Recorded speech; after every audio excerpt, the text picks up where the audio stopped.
క్రీస్తునందు ప్రియమైన స్నేహితులారా, మీ అందరికీ మన ప్రభు అయిన యేసు క్రీస్తు నామములో శుభములు తెలియజేస్తున్నాను. నా పక్షాన, నా కుటుంబ పక్షాన కూడా.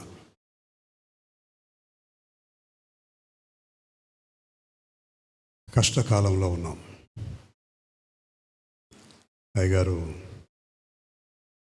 నన్ను ఈ ఆదివారం వాక్పరిచర్య చేయమని ఆహ్వానిస్తూ ప్రస్తుత పరిస్థితుల గురించి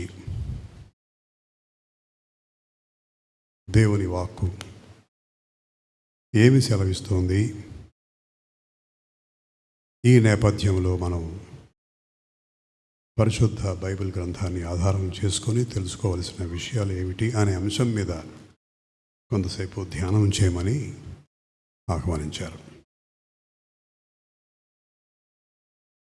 ఆ మేరకు మనం కొంతసేపు దేవుని వాక్కును ఆధారం చేసుకొని ఆయన వాక్కును ధ్యానం చేద్దాం.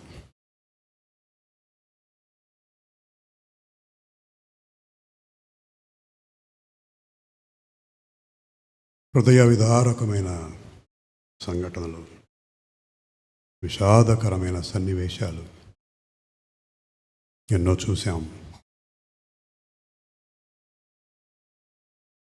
హృదయాన్ని కలచివేసిన విషయాలు.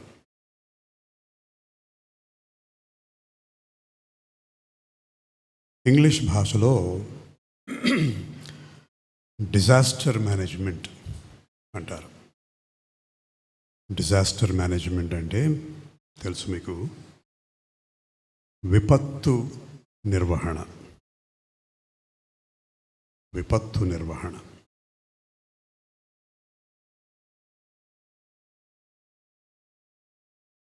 ప్రకృతి వైపరీత్యాలు, యుద్ధాలు లేదా కోవిడ్-19 వంటి అంటు రోగాలు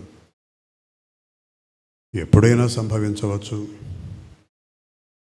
ఎవరికైనా సంభవించవచ్చు, ఎక్కడైనా సంభవించవచ్చు. ఈ ప్రకృతి విపత్తులు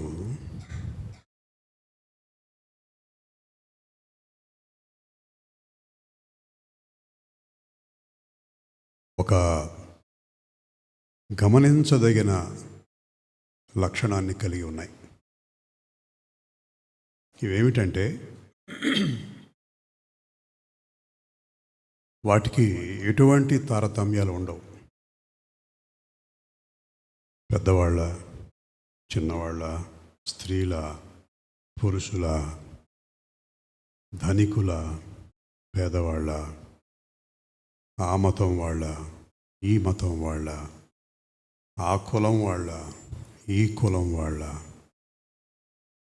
అందరూ సమానమే అని తెలియజేస్తుంటాయి. కోటీశ్వరులు ఉన్నారు, తాగటానికి మంచినీళ్లు దొరక్క అల్లాడిపోయారు. బ్యాంకుల్లో ఉన్నాయి నిల్వలు, అవేవి అక్కరకు రాలేదు. భయంకరమైన పరిస్థితులు.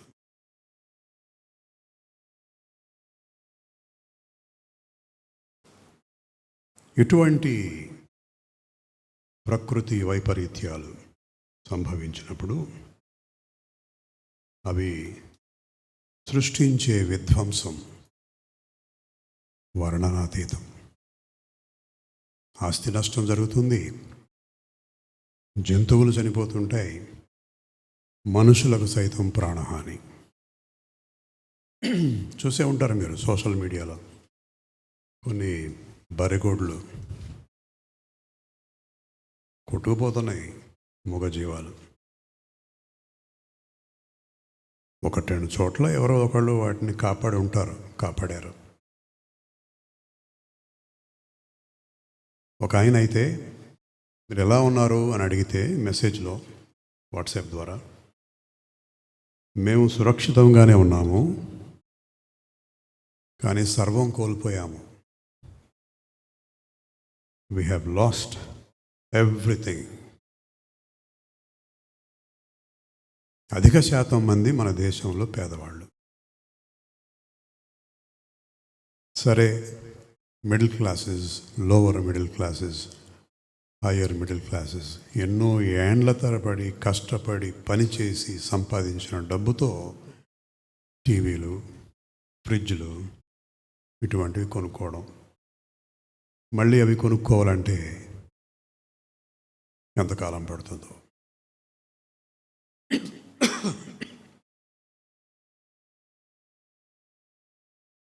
ఈ విపత్తులకు ఒక కాలమానం అంటూ ఉండదు. ఎప్పుడైనా ఏదైనా సంభవించవచ్చు.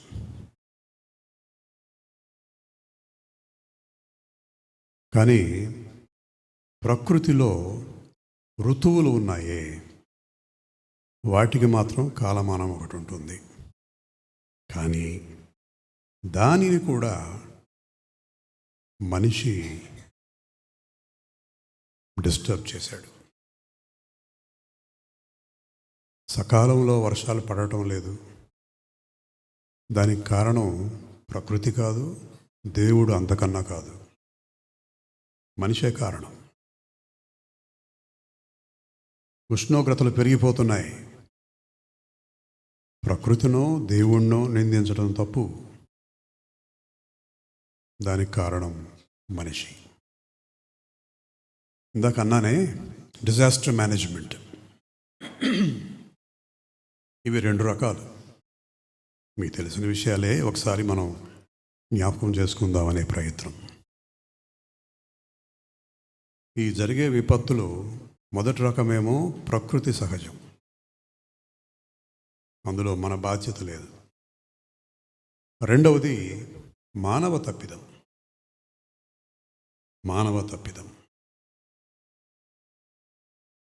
హైదరాబాద్లో చూడండి, ఇంతకుముందు ఇప్పుడున్న పరిస్థితి లేదు. మేము చిన్నప్పుడు హై స్కూల్లో ఉన్నప్పుడు ఒక 2 ఏళ్ల పాటు ఉన్నాం. నాన్నగారు అక్కడ రవీంద్ర భారతి వెనుక ఉన్న లూథరన్ సంఘంలో సంఘ కాపరిగా పనిచేసినప్పుడు 2 ఏళ్ళు ఉన్నాం.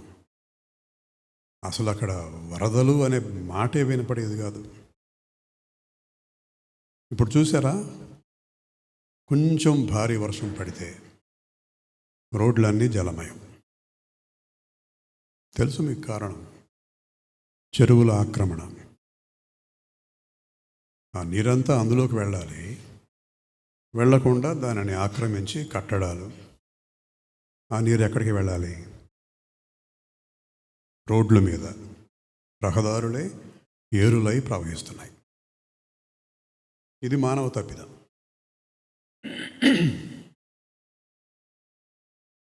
అందుకనే ఈ విపత్తు నిర్వహణలో 2 మాటలు వాడతారు. ఒకటి రియాక్టివ్. రియాక్టివ్ అంటే ఏదన్నా సంభవించిన తరువాత అప్పుడు మేల్కొని, అయ్యో మనం ఏం చేయాలి, ఎలా దీనిని బాగు చేయాలి, ఎలా రిపేర్ చేయాలి, అది రియాక్టివ్. ఇంకోటి ఉంది, ప్రోయాక్టివ్ అంటారు. ప్రోయాక్టివ్ అంటే ఈ విపత్తు సంభవించే అవకాశం ఉంది కాబట్టి మనం తీసుకోవలసిన ముందు జాగ్రత్త ఏమిటి. ఇందులో సంసిద్ధత. ఫలానా చోట కొండ ప్రాంతం, దాని కింద ఇళ్ళు ఉన్నాయి, పైనుండి ఎప్పుడైనా కానీ కొండ చర్యలు విరిగి పడే అవకాశం ఉంది. కాబట్టి ముందు జాగ్రత్తగా మనం ఏం చేయాలి? Reactive and proactive. తీరా విపత్తు అనేది సంభవించిన తర్వాత, ఏదో ఒకటి ఎంతో కొంత నష్టపోయిన తర్వాత, అప్పుడు సాధారణంగా మనిషి చేసే పని ఏమిటంటే దైవదూషణ, దేవుణ్ణి నిందించడం. ఇది మానవ తప్పిదం కాదు కదా.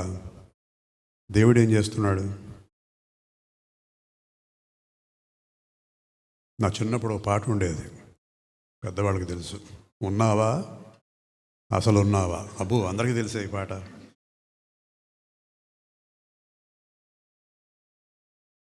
వీడు పెద్ద పోటుగాడు, దేవుడిని ప్రశ్నిస్తున్నాడు. అది మానవ నైజం. మానవ నైజం. ఈ లోకం తీరు అంతే. ఈ లోకం తీరు అంతే. అయితే కొంచెం ఆలోచన చేస్తే, సరే మానవ తప్పిదం లేదు, ప్రకృతి పరంగానే జరిగింది ఈ విపత్తు అనుకుంటే, అక్కడ మనం గమనించాల్సిన విషయం ఏమిటంటే, ప్రకృతి అనేది దేవుని సృష్టి. దేవుని సృష్టి. దేవుని సృష్టి అంటే దేవుడు ఈ సృష్టిని చేసినప్పుడే దానికంటూ ఒక ధర్మాన్ని ఉంచాడు. దాన్నే సృష్టి ధర్మం అంటాం. The law of nature. సృష్టి ధర్మం. ఒక మనిషి పుట్టాడు, ఎప్పటికప్పుడు చావాల్సిందే. దాన్ని మనం ప్రశ్నించలేము కదా. నేను చనిపోవడం ఏంటి, నాకే జబ్బు లేదు, బ్రహ్మాండంగా దిట్టంగా ఉన్నాను, అసలు హాస్పిటల్ ముఖమే చూడలేదు, ఏ డాక్టర్ని కలవలేదు, అవసరం లేదు, నాకు రాదు. నేనేంటి, నా బ్లడ్ ఏంటి, నా వంశం ఏంటి, మీసం లేకపోయినా ఇట్లా అంటాడు వాడు. ప్రకృతి ధర్మం. ఎవరైనా సరే దానికి లోబడవలసిందే. ఇందాక అనుకున్నాం కదండి, ఋతువులు ప్రకృతిలో భాగం. అదేంటి, వర్షాకాలం వచ్చిందేంటి, ప్రశ్నించకూడదు, ప్రకృతి ధర్మం అది. వేసవిలో ఏంటి, ఎండ. వేసవి అంటేనే ఎండ, అంతే. అది గ్రీష్మ ఋతువు, ఎండ ఉంటుంది. శిశిరం చలికాలం. చలికాలం కంటే కొంచెం ముందు వచ్చేది హేమంత ఋతువు. కాబట్టి ఏ ఋతువు తర్వాత ఏ ఋతువు రావాలి అనేది దేవుని ఏర్పాటు. అది దానికి మనం సిద్ధంగా ఉండడమే. accept it as it comes. We cannot and should not question it. ప్రకృతి ధర్మం అది. చక్కగా హాయిగా వసంత ఋతువు వచ్చింది, ఆహ్లాదంగా ఉంటుంది. అప్పుడు మరి నిందించమే దేవుణ్ణి. ఏంటి ఇంత బాగుంది, అబ్బే అనం కదండి. అంటే మనిషి ఆలోచన క్రమం అలా ఉంటుంది అని మనం ఒకసారి జ్ఞాపకం చేసుకోవాలని అంటున్నాను. మనం చూడండి, వేసవి కాలంలో భయంకరమైన హ్యూమిడిటీ. అంతకుముందెప్పుడు కూడా అంతగా ఎండ తట్టుకోలేనంత కోళ్ళు చనిపోయినాయి, తెలుసా మీకు? ఎండ ఎంత ఎక్కువ ఉన్నా ఉంటాయట కోళ్ళు. కానీ అటువంటి హ్యూమిడిటీ అంటాం, అంటే వాతావరణంలో తేమ లేకపోవడం, ఉక్కపోత, అటువంటి వాతావరణాన్ని తట్టుకోలేవట కోళ్ళు, చనిపోయినాయి. ఇంకేముంది, మన వాళ్ళు రెడీగా ఉంటారు కదా రేట్లు పెంచేయడానికి. ఉష్ణోగ్రతలు పెరిగినాయి అని అంటే దానికి కారణం మనిషి. అక్కడెక్కడో ఒక న్యూక్లియర్ బాంబు పేలింది ఎప్పుడో ఆఫ్ఘనిస్తాన్లో. మీకు తెలిసే ఉంటుంది. దాని తాలూకు, దాని ప్రభావం మన దేశం వరకు వచ్చింది. రేడియేషన్ అంటారు ఇంగ్లీష్లో, రేడియేషన్. ఇది జరిగినా కూడా సరే, తప్పు చేశాము, దేవుడు వాతావరణాన్ని చల్లబరచవచ్చు కదా అని మళ్ళీ ఆయన్నే అనడం.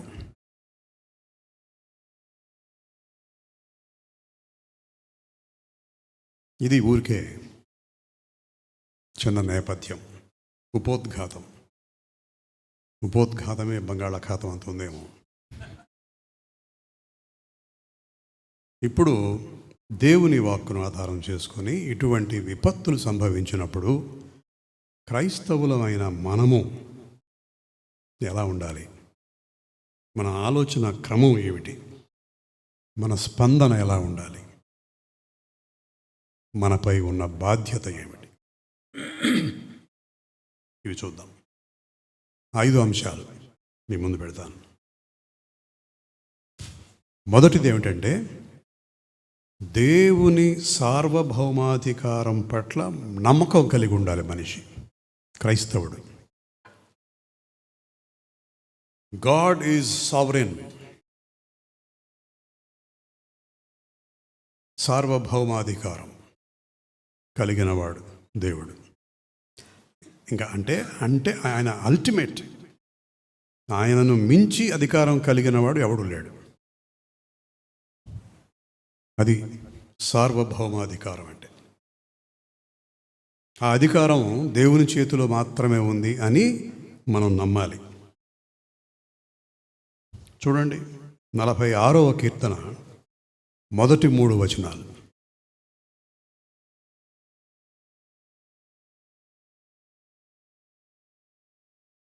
46వ కీర్తన.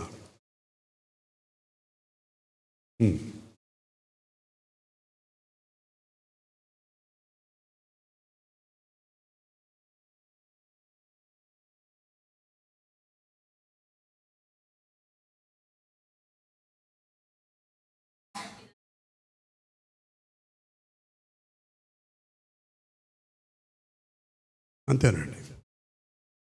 ఏమన్నా కానివ్వండి, సముద్రంలో ఏమన్నా కానివ్వండి, కొండల మీద ఏమన్నా కానివ్వండి, పర్వతాలు కూలిపోయినా కానివ్వండి, మనకు దేవుని యొక్క సార్వభౌమాధికారం పట్ల నమ్మకం ఉంటే మనము భయపడము.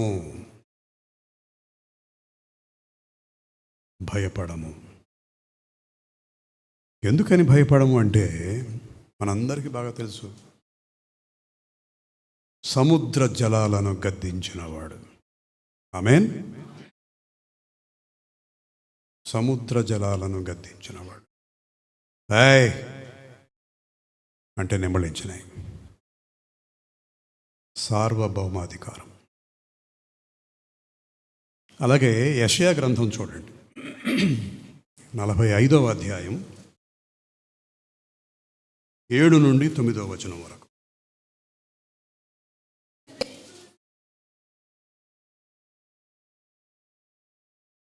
సమాధానకర్తను కీడును కలుగచేయవాడను నేనే, యెహోవా అను నేనే వీటన్నిటినీ కలుగచేయవాడను. ఆకాశమండలము నీతిని కురిపించినట్లు అంతరిక్షమా మహావర్షము వర్షించుము. భూమి నెరలు విడిచి రక్షణ ఫలించినట్లు భూమి నీతిని మొలిపించునుగాక.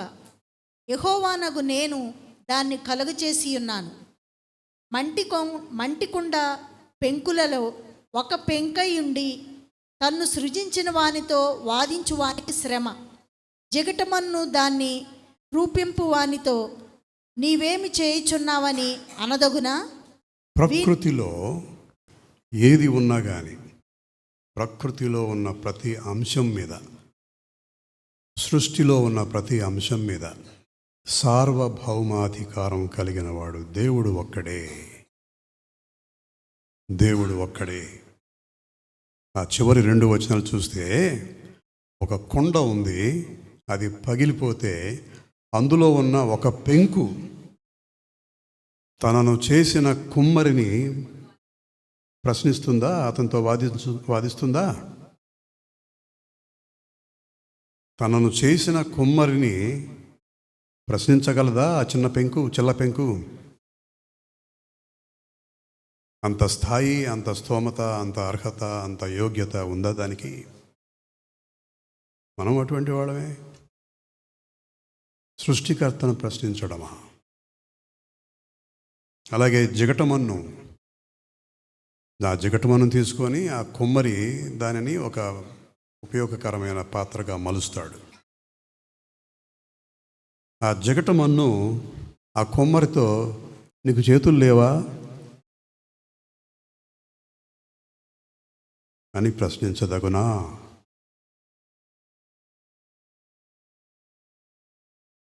మనము కూడా దేవుణ్ణి ముఖ్యంగా ఇటువంటి విపత్తుల కాలంలో ప్రశ్నించటం అంతే హాస్యాస్పదంగా ఉంటుంది.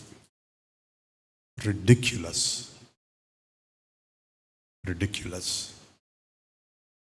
ఆయన సార్వభౌమాధికారి. ఆయన్ని ప్రశ్నించడం మనిషికి తగదు. కనుక దేవుని సార్వభౌమాధికారం పట్ల క్రైస్తవ విశ్వాసి నమ్మకం కలిగి ఉండాలి. రెండవ అంశం, విపత్తులు సంభవించినప్పుడు క్రైస్తవులు కరుణ, ప్రేమ కనపరచాలి. కరుణ, ప్రేమ కనపరచాలి. మత్తయి సువార్త చూడండి, 25వ అధ్యాయం 35 నుండి 40వ వచనం వరకు.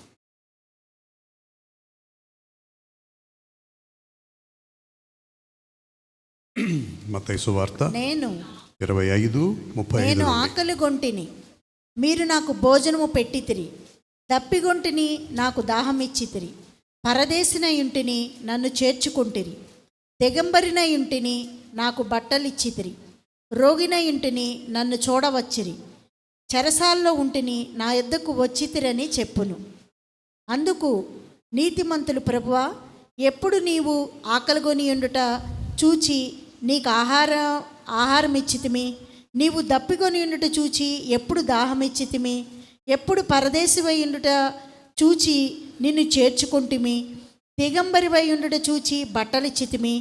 ఎప్పుడు రోగివై ఉండుట అయినను చెరసాలలో ఉండుట అయినను చూచి నీ యొద్దకు వచ్చితిమని ఆయనను అడిగెదరు. అందుకు రాజు, మిక్కిలి అల్పులైన ఈ నా సహోదరులలో ఒకరికి మీరు చేసితిరి గనుక నాకు చేసితిరని నిశ్చయముగా మీతో చెప్పుచున్నానని వారితో అనును. అదే కదా మన సంఘం చేస్తుంది.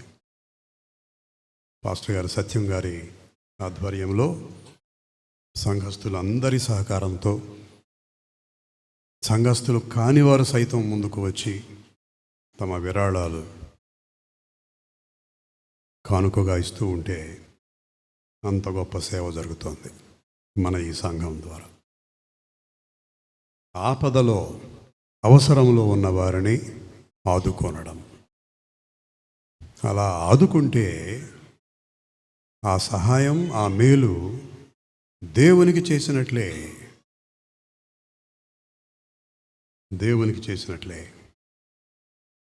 సర్వం కోల్పోయారు చాలామంది, ఇందాక చెప్పుకున్నాం. వారిని ఏమంటాం? నిరాశ్రయులు అంటాం. సర్వం కోల్పోయిన తర్వాత నిరుపేదలే వాళ్ళు. పోర్ ఆఫ్ ద పూరెస్ట్, నిరుపేదలు. సామెతల గ్రంథం 19:17 ఏముందో చూడండి. ఇది మీ అందరికీ బాగా తెలిసిన వాక్యం అనుకుంటున్నాను. సామెతలు 19:17. పేదలను కనికరించువాడు యెహోవాకు అప్పిచ్చువాడు. అబ్బా, బీదలను కనికరించువాడు యెహోవాకు అప్పు ఇచ్చువాడు. వాని ఉపకారమునకు ఆయన ప్రత్యుపకారము చేయును. చాలండి. సరే, అంటే మనం ఏదో ఆశించి చేయటం కాదు. బీదలను కనికరించాము అంటే యెహోవా దేవునికి అప్పు ఇచ్చిన దానితో సమానం. సృష్టికర్తకి అప్పు ఇవ్వడం అంటే మామూలండి? ఈ సృష్టి మొత్తం అయిందే, విశ్వమంతా అయిందే. ఆయనకి మనం అప్పు ఇవ్వడం ఏంటి అంటే అంత గొప్ప పనితో సమానము అని.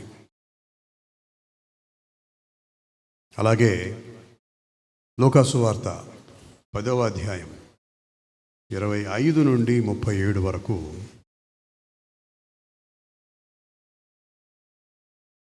పొరుగువానిని ప్రేమించుము అనే అంశం ఉంటుంది. ధర్మశాస్త్రోపదేశకుడు లేచి, బోధకుడా, నిత్య జీవమునకు వారసుడగుడకు నేనేం చేయవలనని ఆయనను శోధించుచు అడిగాను. అందుకు ఆయన, ధర్మశాస్త్రమందేమి వ్రాయబడి ఉన్నది, నీవేమి చదువుచున్నావని అతన్ని అడుగగా, అతడు, నీ దేవుడైన ప్రభువును నీ పూర్ణ హృదయముతోనూ నీ పూర్ణ మనస్సుతోనూ నీ పూర్ణ శక్తితోనూ నీ పూర్ణ వివేకముతోనూ ప్రేమింపవలననియు నిన్ను వలె నీ పొరుగువాన్ని ప్రేమింపవలననియు వ్రాయబడి ఉన్నదని చెప్పాను. పొరుగువానిని ప్రేమించుట, పొరుగువాని పట్ల జాలిపడుట, ఇది దేనికి నిదర్శనం తెలుసండి? దేవుని ప్రేమకు నిదర్శనం. రేపు అతను ఏదో మనకు మళ్ళీ సహాయం చేయాలి అని కాదు.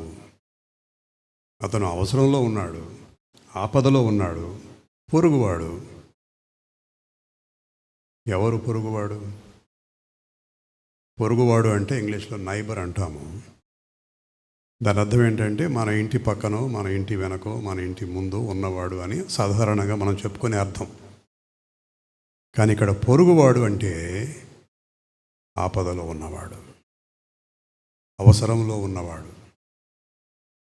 అటువంటి వ్యక్తి పట్ల మనము ప్రేమ కలిగి ఉంటే, అటువంటి వాళ్ళను చూసి జారిపడితే అది దేవుని ప్రేమకు నిదర్శనం.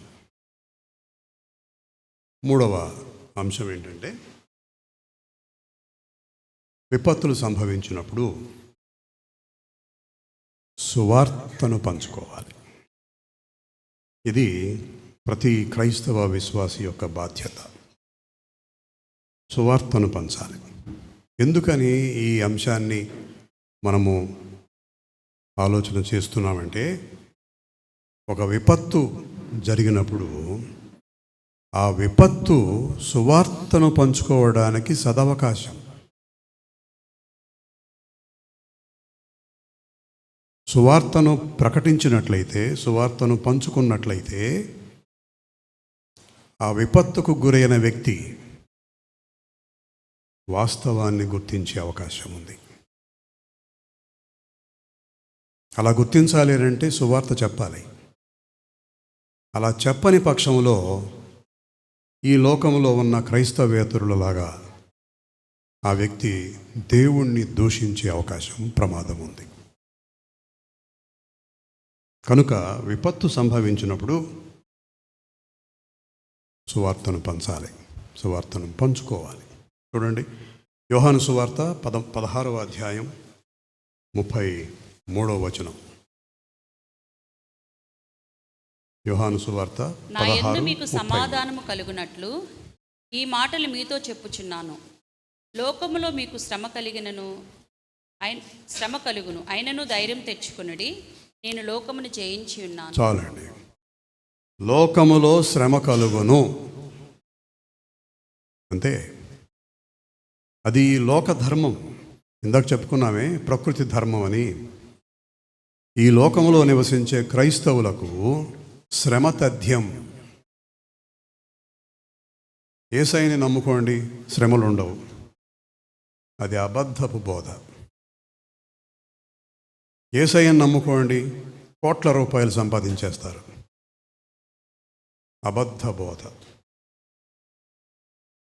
అసలు ప్రభువే ఆ మాట ఎప్పుడు ఎవరికి చెప్పలేదే.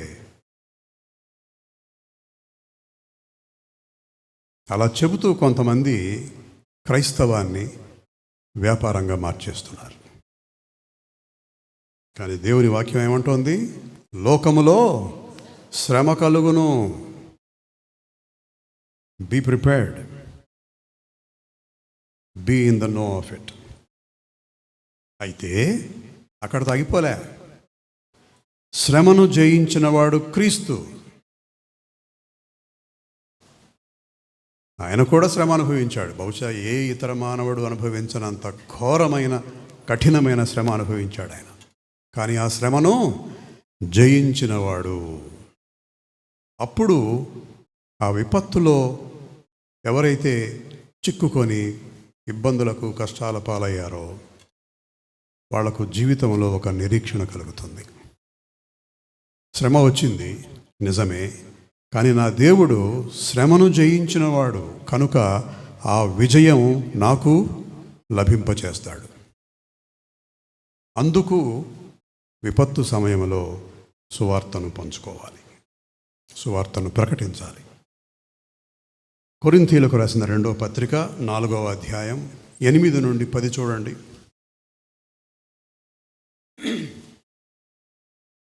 2 కొరింథీ 4వ అధ్యాయం. ఎటుపోయినను శ్రమపడుచున్నను ఇరికింపబడి వారము కాము, అపాయములో నున్నను కేవలం ఉపాయం లేని వారము కాము, తరముబడుచున్నను దిక్కులేని వారము కాము, పడద్రోయబడినను నశించిన వారము కాము. యేసు యొక్క జీవము మా శరీరమందు ప్రత్యక్షపరచబడుటకై యేసు యొక్క మరణానుభవమును మా శరీరమందు ఎల్లప్పుడూ వహించుకొని పోవచున్నాము. ఏలయనగా యేసు యొక్క జీవము కూడా మా మధ్య శరీరమందు ప్రత్యక్షపరచబడినట్లు సజీవులమైన మేము ఎల్లప్పుడూ యేసు నిమిత్తము మరణమునకు అప్పగించబడుచున్నాము. యేసు నిమిత్తము మరణమునకు అప్పగింపబడుచున్నాము అంటే ఏంటండి? Every Christian should be prepared and be ready for death. ప్రతి క్రైస్తవ విశ్వాసి కూడా మరణం కొరకు సిద్ధపడి ఉండాలి, సన్నద్ధంగా ఉండాలి. ఎందుకని? క్రైస్తవేతరునికేమో, అంటే క్రైస్తవులు కాని వాడికేమో అది ఒక శిక్ష, మరణం. క్రైస్తవ విశ్వాసులకు మరణము అనేది ఒక గేట్ పరలోక రాజ్య ప్రవేశానికి. ఇది శాశ్వతమైన జీవితం కాదు కదా, అశాశ్వతం కదా. ఒక ఉద్యోగి ఉన్నాడు, అతనిది టెంపరరీ జాబ్.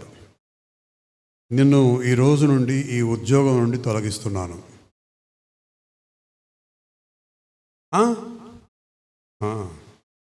రేపటి నుండి నిన్ను పలానా శాశ్వతమైన ఉద్యోగంలో నియమిస్తున్నాను. టెంపరరీ జాబ్ పోతోంది, సంతోషించాలి కదా. పర్మనెంట్ జాబ్లోకి వెళ్ళబోతున్నాం. ఈ లోకం, ఈ జీవితం అశాశ్వతం. పరలోక రాజ్య ప్రవేశం జరగాలి అని అంటే మరణమే దానికి ద్వారం. ముఖ్యంగా క్రీస్తు కొరకు, సువార్త కొరకు, ఆయన పట్ల మనకున్న విశ్వాసము కారణంగా శ్రమలకు గురై మరణిస్తే ఇంకా మంచిది. Earth confirmed. పరలోక రాజ్యంలో స్థానం గ్యారంటీ. కనుక అటువంటి దృక్పథాన్ని ఇతరులలో మనం కలిగించాలి. అప్పుడు ఈ చిన్న చిన్న విపత్తులకు, నష్టాలకు, కష్టాలకు, అరే చిన్న చిన్నవి కాదు పెద్ద పెద్దవే, భయపడకుండా ఉంటారు. ఈ శ్రమ వచ్చింది నిజమే, బట్ ఐఎమ్ ఏ క్రిస్టియన్, నేను క్రైస్తవ విశ్వాసిని, అసలు మరణం అంటేనే భయం లేదు నాకు. మరణమునకు అప్పగింపబడిన వాడను, మరణమునకు అప్పగింపబడిన దానను. నేనండి భయపడేది. అటువంటి దృక్పథం మనం ఇతరులలో నాటాలి. ఆ దృక్పథాన్ని ఇతరులు అలవర్చుకోవాలి అని అంటే సువార్తను పంచుకోవాలి. 4వ అంశం, ఈ కెలామిటీస్, న్యాచురల్ కెలామిటీస్ లేదా విపత్తులు సంభవించినప్పుడు క్రైస్తవ విశ్వాసులు ఏం చేయాలి అని అంటే ప్రార్థన, విజ్ఞాపన ప్రార్థన చేయాలి. ప్రార్థన, విజ్ఞాపన ప్రార్థన. మన సంఘంలో ఆ అలవాటు ఉందో లేదో నాకు తెలియదు. మాది లూథరన్ సంఘం. లూథరన్ సంఘంలో ఆరాధన అంతా అయిపోయి చివరికి వచ్చేసరికి ముఖ్య ప్రార్థన అని ఉంటుంది. అది చాలా పెద్ద ప్రార్థన, చాలాసేపు నిలబడే ఉండాలి. చాలామంది కూర్చుంటారు అంతసేపు నిలబడలేక. ఆ ముగింపు ప్రార్థనలో, ముఖ్య ప్రార్థనలో తప్పనిసరిగా ప్రతి లూథరన్ సంఘములో పాస్టర్ గారు అందులో కలిపే అంశం ఏంటంటే రాష్ట్రపతికి, ముఖ్యమంత్రికి, మంత్రులకు, శాసనసభ సభ్యులకు అని వాళ్ళ పేర్లన్నీ ఉదహరించి వారిని దీవించు.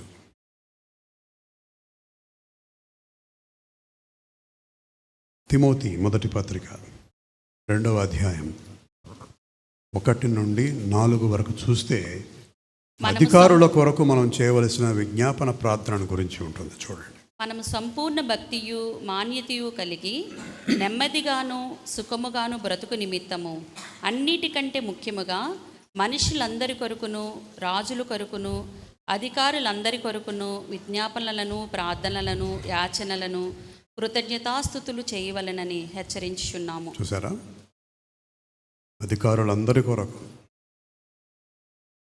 విజ్ఞాపన ప్రార్థనలు చేయాలి. ఎందుకంటే ఒక విపత్తు సంభవించినప్పుడు ఆ విపత్తులో నష్టపోయిన వారిని ఆదుకోవాలి అని అంటే మొదటిగా రంగంలోకి దిగవలసింది ప్రభుత్వ యంత్రాంగం. వారికి దేవుని నడిపింపు, దేవుని జ్ఞానం తోడుగా ఉండకపోతే వారి ప్రయత్నాలు ఫలించాలని లేదు. కొన్నిసార్లు సహాయం చేస్తాం, నిజంగా ఎవరికి సహాయం అవసరమో వారికి ఆ సహాయం అందకపోవచ్చు. ఇందాక చెప్పారు పాస్టర్ గారు, సత్యం గారు, ఒక్కొక్కళ్ళు 2-3 తీసుకుంటున్నారు. ఆ కంగారులో, ఆ హడావిడిలో ఒకటి కింద పారేస్తున్నారు. అలా జరిగి ఉండకపోతే అవసరంలో ఉన్న మరొక వ్యక్తికి ఆ ప్యాకెట్ ఉపయోగకరంగా ఉండేది కదా. కనుక అటువంటి సందర్భాలు, అటువంటి లోటుపాట్లు అధికారుల ద్వారా జరగకుండా వారి కొరకు మనం విజ్ఞాపన ప్రార్థన చేయాలి. యాకోబు పత్రిక 5వ అధ్యాయం 13-18 చూడండి. మీలో ఎవరికైనాను శ్రమ సంభవించినా అతడు ప్రార్థన చేయవలెను. శ్రమ సంభవిస్తే ప్రార్థన చేయాలి. ఎవరికైనాను సంతోషం కలిగినా అతని కీర్తనలు పాడవలెను. సంతోషంగా ఉన్నాం అనుకోండి, కీర్తనలు పాడుతూ దేవుని స్తుతించాలి. మీలో ఎవడైనాను రోగి అయి ఉన్నాడా అతడు సంఘ పెద్దలను పిలిపింపవలెను. వారు ప్రభువు నామమున అతనికి నూనె రాసి అతని కొరకు ప్రార్థన చేయవలెను. ఎవరికన్నా సంఘంలో రోగం వచ్చిందనుకోండి, ఏదో ఒక జబ్బు, సంఘ పెద్దలు ప్రార్థన చేయాలి. విపత్తు కాలంలో కూడా ప్రార్థనలు, విజ్ఞాపన ప్రార్థనలు అనివార్యం. చివరి అంశం, విపత్తులు సంభవించినప్పుడు క్రైస్తవ విశ్వాసులు తమ విశ్వాసాన్ని, నిరీక్షణను నిలుపుకోవాలి, కోల్పోకూడదు. విశ్వాసమును, నిరీక్షణను నిలుపుకోవాలి. చూడండి, హెబ్రీయులకు రాసిన పత్రిక 10వ అధ్యాయం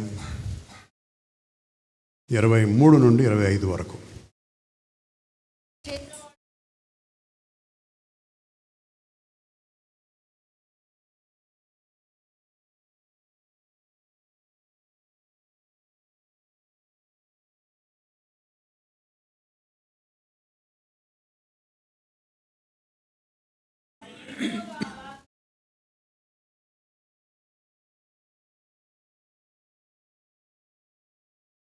గమనించారా?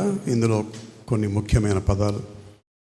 నిశ్చలమైన నిరీక్షణ కలిగి ఉండాలి. సమాజముగా కూడుకొనుట అనేది మానకూడదు. అలాగే ఒకరినొకరు హెచ్చరించుకుంటూ ఉండాలి.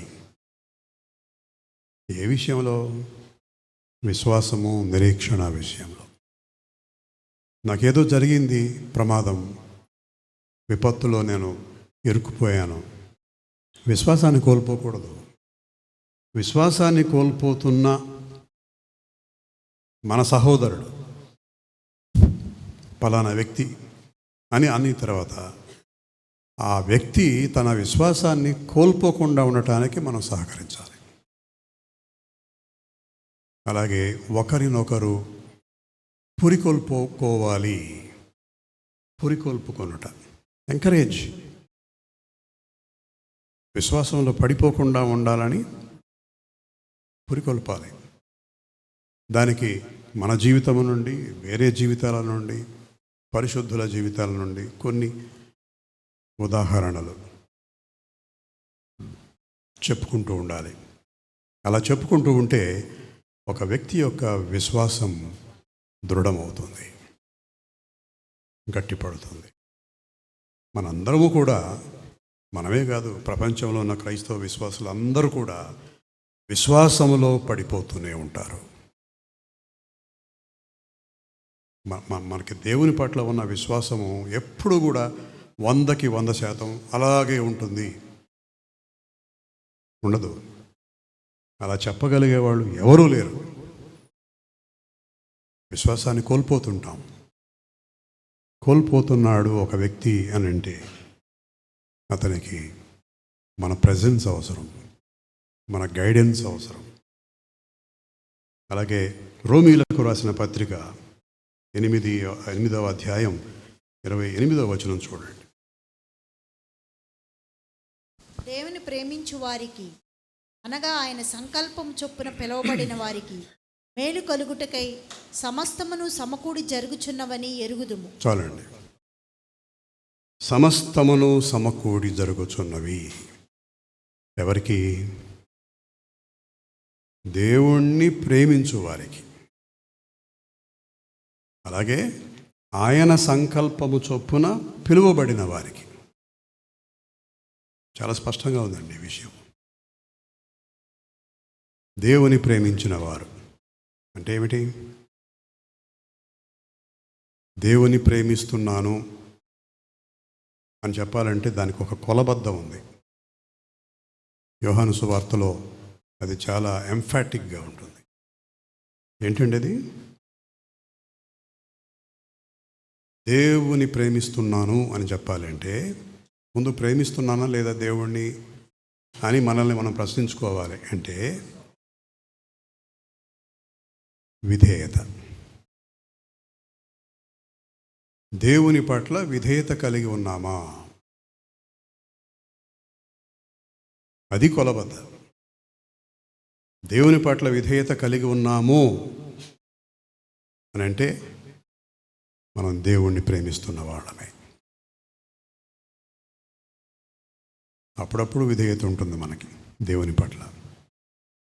అది కూడా శాశ్వతంగా 100కి 100% ఉండదు. కనుక మనం సాధ్యమైనంత వరకు దేవునికి విధేయత కలిగి జీవించాలి. అప్పుడే మనం దేవుణ్ణి ప్రేమిస్తున్న వారము అని మనల్ని మనం ఎంచుకోవాలి. అదే రోమా పత్రికలో 25వ వచనం చూడండి. రోమా 8:25. మనము చూడని దానిని కొరకు నిరీక్షించిన ఎడల ఓపికతో దాని కొరకు కనిపెట్టుదుము. ఓపికతో దాని కొరకు కనిపెట్టుదము. మనకి ఏదో ఒక విషయం పట్ల, ఒక అంశం పట్ల నిరీక్షణ ఉంది. అదేమో ఎంతసేపటికి రావడం లేదు, జరగటం లేదు, నెరవేరటం లేదు అని ఆ నిరీక్షణ కోల్పోకూడదు.